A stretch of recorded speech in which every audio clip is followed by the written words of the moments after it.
Olá pessoal, o último vídeo da série é sobre o método Dupont. Mais uma vez você pode copiar à vontade essa apostila, esse material, você pode copiar esse vídeo à vontade, só lembrando de manter o nome do autor e caso você faça alguma adaptação, que ela também fique disponível a todas as outras pessoas.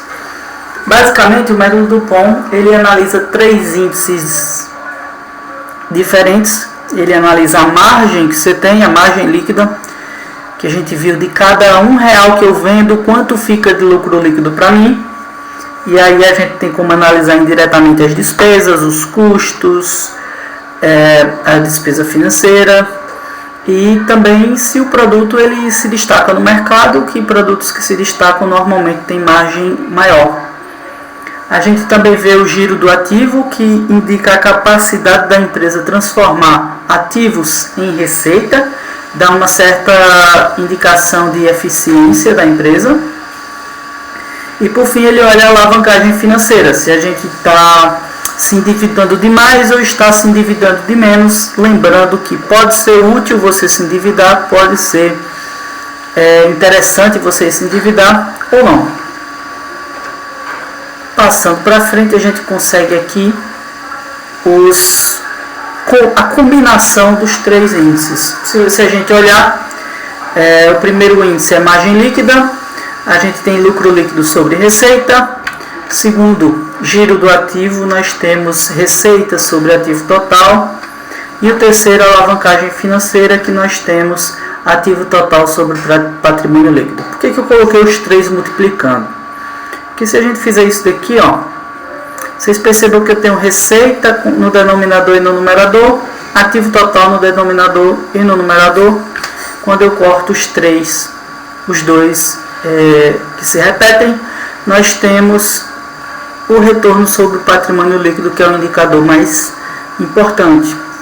Então, o método Dupont nada mais é do que você analisar a empresa de uma maneira mais completa. Lembrando que quando a gente está no método Dupont, a gente não multiplica, porque se a gente multiplicar, não precisaria ter feito, bastaria olhar o ROI direto.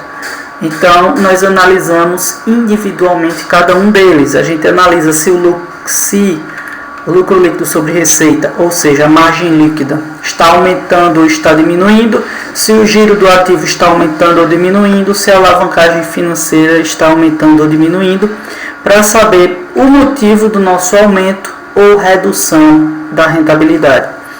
A mesma coisa acontece quando a gente compara com a concorrência.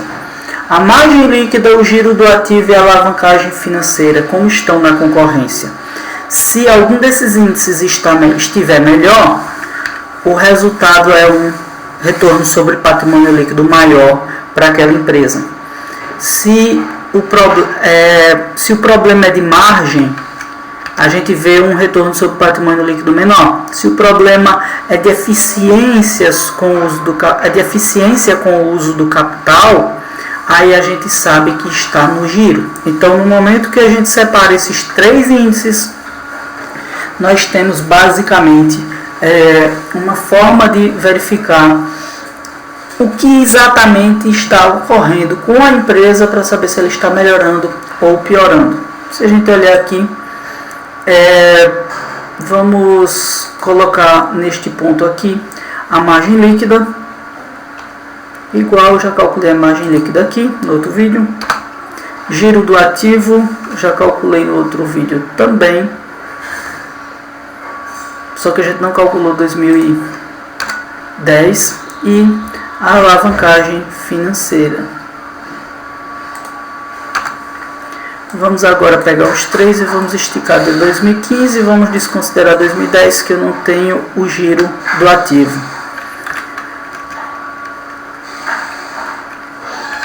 Vamos colocar aqui o ROI no final para facilitar a análise.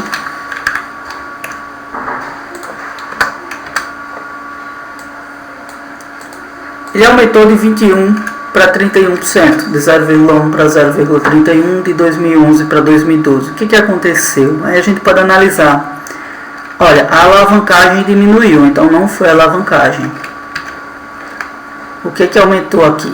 o giro aumentou, a empresa ficou mais eficiente, um pouco mais eficiente, e a margem ficou um pouco melhor também. Então ela ficou mais eficiente e com uma margem um pouco melhor. De 2012 para 2013 aumentou um pouco mais. Vamos identificar o que aconteceu. O giro caiu. Então quer dizer que ela não foi tão eficiente assim com o próprio capital, ou não foi mais eficiente do que antes com o próprio capital, mas a margem aumentou. Então ela compensou na margem. O que está acontecendo aqui? Que 2011, 2012 e 2013 a Whirlpool conseguiu aumentar a margem dela, enquanto o giro do ativo ficou mais ou menos dentro do mesmo patamar e houve uma diminuição na alavancagem financeira que resultou em um aumento do retorno sobre o patrimônio líquido.